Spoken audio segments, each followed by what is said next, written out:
Welcome back to another episode of the Praise and Worship Podcast. Hi, my name is Kristi Leigh, and today we're talking with Sarah Kroger. Hey, Sarah. Hey, it's good to be with you. Thanks for having me. So glad to have you. Sarah is a worship leader, a singer-songwriter. She's on Integrity Music, and she just had a big weekend releasing a new album called Light, and also doing kind of like a release show too, like a watch party. Yeah, it was a lot of fun. We did a release show. We pre-recorded a CD release show and got to share it with all the fans, and it was really fun. So that's awesome. Did you have, I know, like, is there a most meaningful moment or something that you really felt like that was the part that shined the brightest?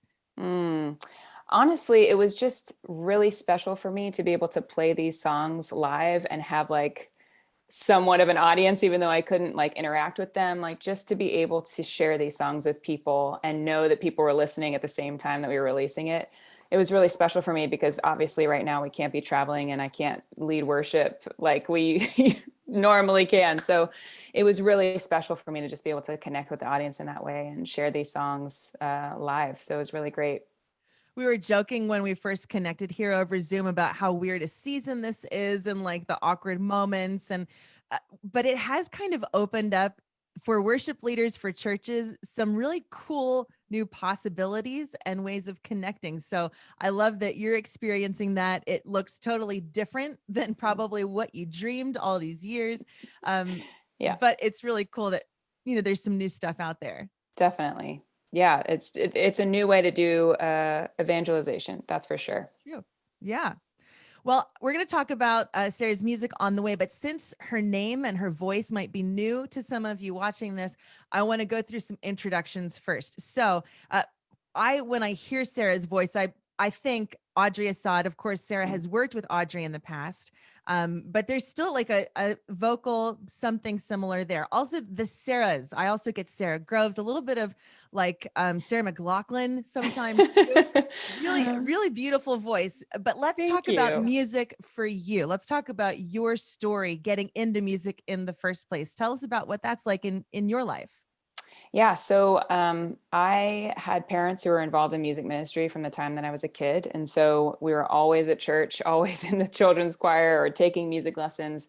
So music has always been a big part of my life, but I wasn't until I was like a teenager that I really first encountered worship music, and it was at a youth conference. And the best way that I know how to describe it is it was like I was hearing this language for the first time, but it was somehow strangely familiar to me. And it became this like doorway, this entry point through which I was able to really like have this personal relationship with God. But he became like a personal savior to me, as opposed to just this person that got like my parents taught me about or talked about or whatever. And it was really through worship. And so I started leading worship at my church slowly but surely. And God opened many doors throughout the years that I was either invited to walk through or pushed through lovingly, that has brought me to where I am today. And I just love worship. I still love worship. It's still the main way that I pray. And I love to write it for the church. I think it's the most incredible way to be able to connect with people and help people on the journey in their relationship with Christ. So it's been quite the journey to get to where I am today. And this record, honestly, what's awesome about it is it's the first time that I've been on a label before. And so that's a very big deal to me. And it's been just so awesome to be able to work with them. So it's kind of a crazy, crazy time in the best way possible. I love that you say worship is your favorite way to pray. That is an amazing thing. I think sometimes people are confused about the how-tos with prayer and how-to with worship. And to say that it's your favorite way to pray is a beautiful thing. And maybe that's helpful for people as well to know that it counts. Yeah, definitely. I mean, for sure. I feel like worship for me has always been, I mean, as a writer, right? We write these songs because it's something that has a personal connection to us, or it's a prayer that is rising from our hearts. But for me, like whenever I worship with other people's songs, it just makes it easier for me, right? Because I feel like it's an easy way to approach God. If I don't have the words for a situation that I'm walking through, there's someone that has written a song that goes with that. And so it's just an easy entry point, honestly. It's just the best. Yeah. I love that. It is a natural language. And there are some people who are like, no, no, no, I'm fine praying and just speaking. I don't make me sing. You know what I mean? Definitely. Yeah. Some people, maybe it's the music that becomes a language or that can Mm, transport them to a conversation with God. And then there are the totally. people that, just want to sing at the top of their lungs all the time. Yeah, So, whether they sound like the next winner of The Voice or like a dying donkey, it doesn't matter. I always say that God has auto-tuned ears. So oh, whoever that you is are. really funny. Yeah. Well, Sarah's new project has some great songs on it. I want to dig into some of these a little bit. Sure. I first want to start with just this concept of light. This is so well timed. I don't know when for you it was like, this is the season to release light, but anytime we get close to Halloween, I love pulling out all these songs about light and reminding Mm, myself and others who are listening about how God is light in the darkness, how he describes mm. himself as light.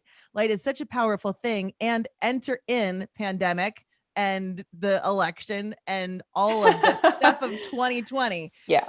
Light is so powerful right now. So tell us a little bit about this concept for you, developing it, and why light for right now. Yeah, it's kind of a crazy thing because I really never anticipated releasing a record called Light right in the midst of a year that feels so dark. To be honest with you, like I was talking with the label and my management team and trying to decide on what we were going to call this record. And I had always felt like the themes were very light filled. Like there's not necessarily any song in particular that says like light in general, but it just felt like this theme of energy and vibrancy in it in general. And so light just kind of felt like it worked. And so it's just crazy to me that this is the record that's releasing right now. But for me, this record has more to do with identity, honestly.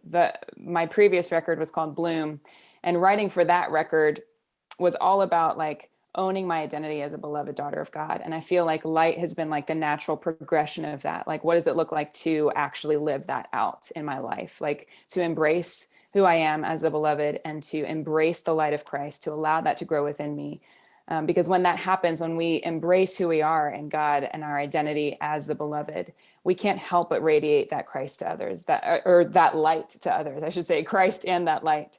And so that's really what this record is all about, is just embracing who you are and living that out with boldness and radiating light, Christ's light to the world. And so that's what I hope people take away from this record and are able to pray with. And yeah. Yeah, I do love also the range of tempo, Yeah. because there are those faster electric kind of feeling songs, almost even up to a dance tempo. Yeah. And then you've also got super devotional music level tempo songs, very Yeah. pulled back and relaxed. And so it's great that there are both on the Thank you. record. I want to talk a little bit about No Fear in Love. I think Yeah. that concept is really important, ties into what you're talking about too. So tell us about that song.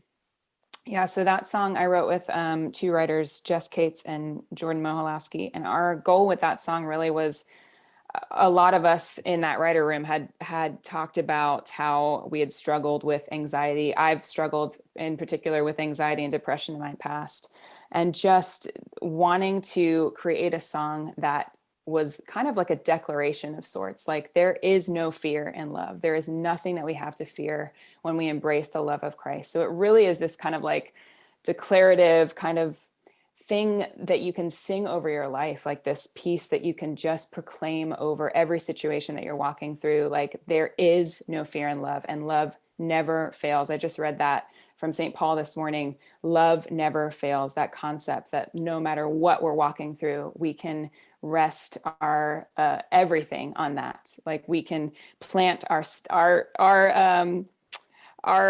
our claim in that truth, that there is no fear in love.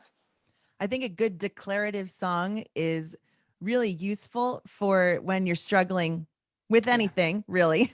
Yeah. Anything. It's allowing you to put faith into word Amen. and to sing it out, which I think like amps it to another level when you actually let it, bubble in your heart, out your mouth. Right. Or even if it's not in your heart, if it's from your mind, I think that's powerful too, to make a declaration over a situation. So many people Right. are experiencing anxiety, depression, really heavy stuff this year. And Oh some yeah. people, this is new. So, okay, some of us have had Right. depression all of our life, maybe. Right. Others, it's a brand new thing. And so I think that's a really good tip to Yeah. sing it out, right?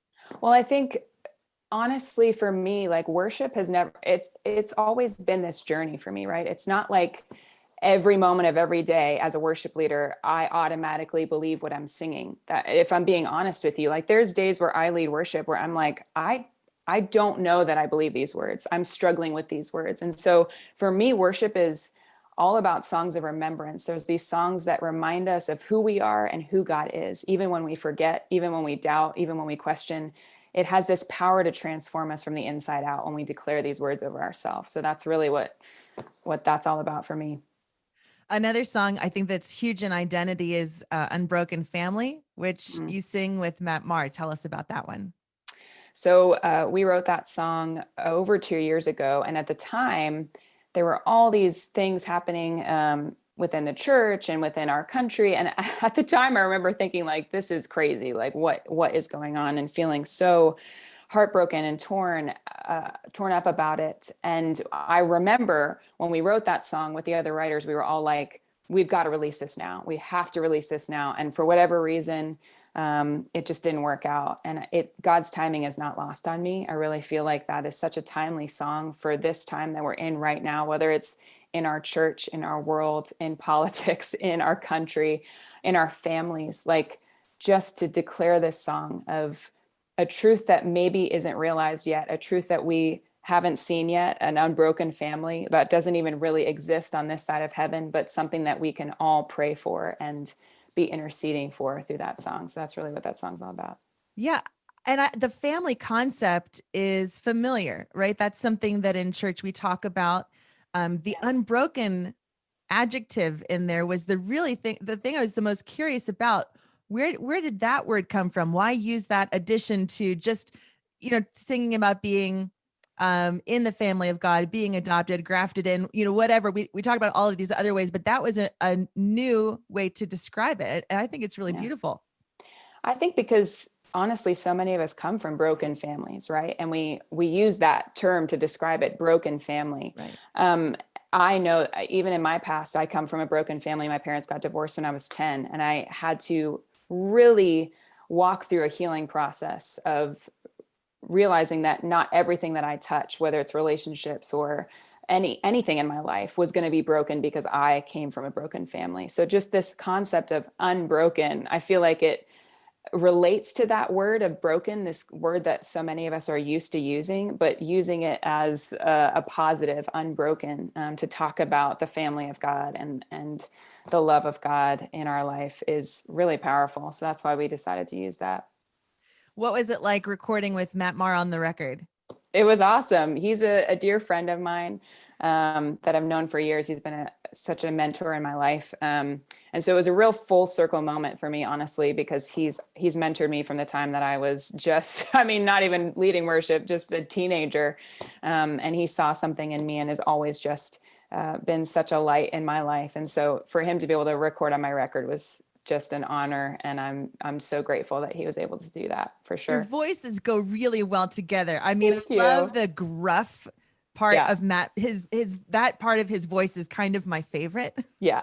And Same. to swing it along with your sweetness and there's like a clarity in your voice. And so I mean, Thank you. just to have him on the record is one thing, but to have it be such a great match Mm, is another. So that song where you really get kind of a duet moment is yeah. really nice. Some harmonies in there. He does get to that screaming part of his range. Yeah. I'm always rooting for that. Definitely. um, It's so great. Now, is he on Monument as well? Is there like an He echo? he is way in the background. So here's how this is in my imagination when I hear the song and I think that sounds like Matt Maher. There's a little bit of an echo part. I picture him like having just finished recording his part on Unbroken Family, and then like you're doing the next song. He's in the hallway and he just can't help but to belt out the echo parts. I mean, in my mind, that's what I'm gonna keep it as.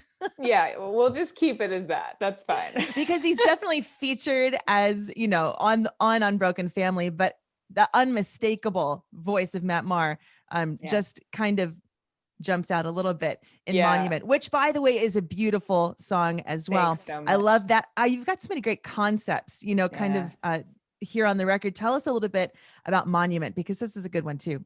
Yeah. So Monument, I wrote with Matt actually, and another artist named Ike and Dolo. And we wrote that about a year ago, just around the idea of idols and idolatry. I feel like it's not really a concept that we talk a lot about as Christians, like having idols in your life, but it's such a prevalent thing and such a relevant topic. I feel like, especially in this day and age of social media, like all these things that just kind of take our attention away from keeping our eyes fixed on Christ. And so that's really what this song was all about to begin with. And then 2020 happened, and all of this racial injustice awakening has happened this year. And the word monument has kind of been a trigger word for a lot of people in a lot of ways. Exactly. And so we kind of 2 weeks before we released this song, we went back into the writer's room. It was already produced, it was already mastered and mixed and everything. And we went back and we decided that in order to do justice to the moment, we had to kind of change verse 2 a little bit to talk to this moment of racial injustice. And so we changed the words a little bit and re-recorded it and released it. And it's been, again, like, I feel like a lot of songs on this record have been so timely to the moment, and I could have never, ever, ever planned for that. No one on the label could have planned for that, to be releasing these songs in this year. But it's been really incredible to kind of just be in the back seat, seeing how God has allowed these songs to be released in this moment, and to just kind of watch how they've been a blessing to people in this time.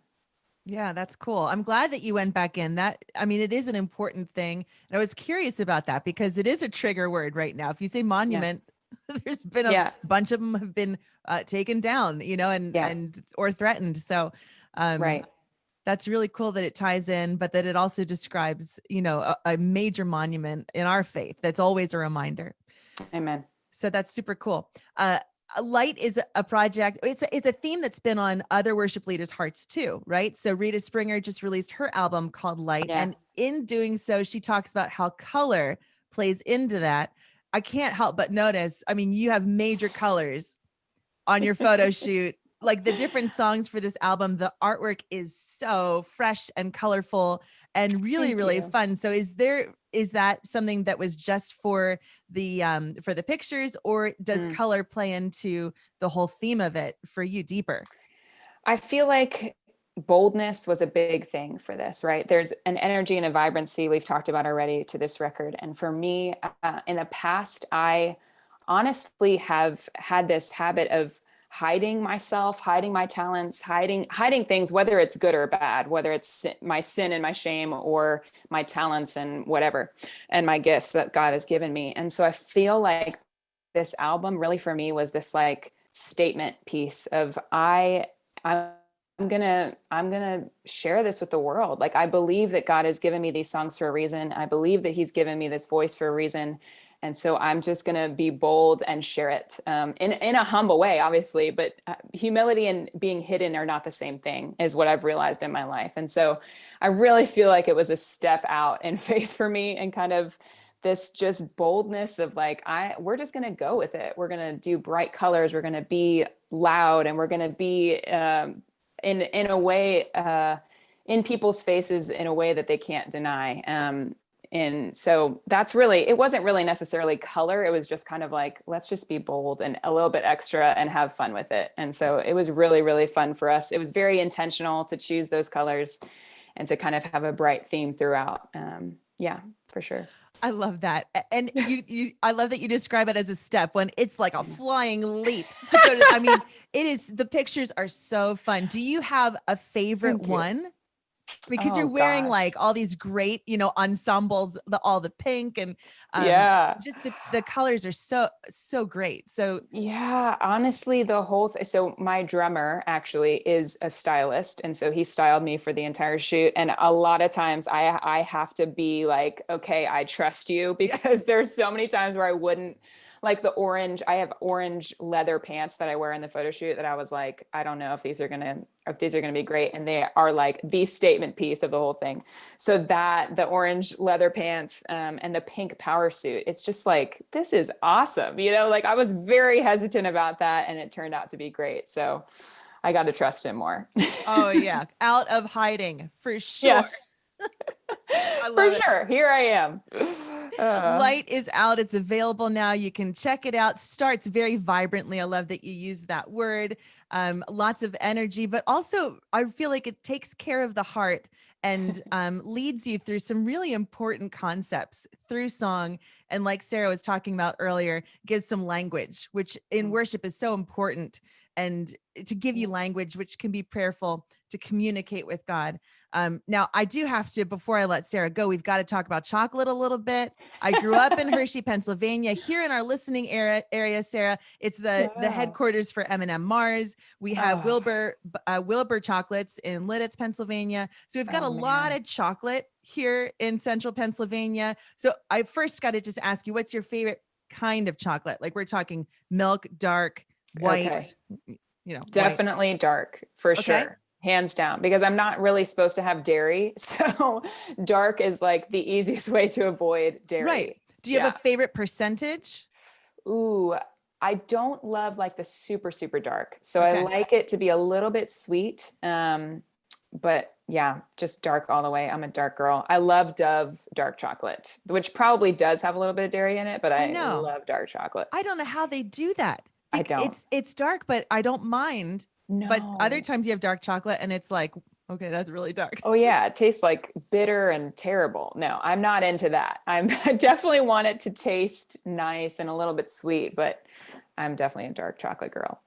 Okay, good to know. Yeah. Sarah Kroger, Light available now. Sarah, thanks for talking, for encouraging us, and for sharing your music. Thanks so Definitely much. encourage everybody to check it out. See all those pictures too. They're popping up on the streaming sites and everything. Follow her on social media too. Thanks for Yeah. talking, Sarah. Thanks so much.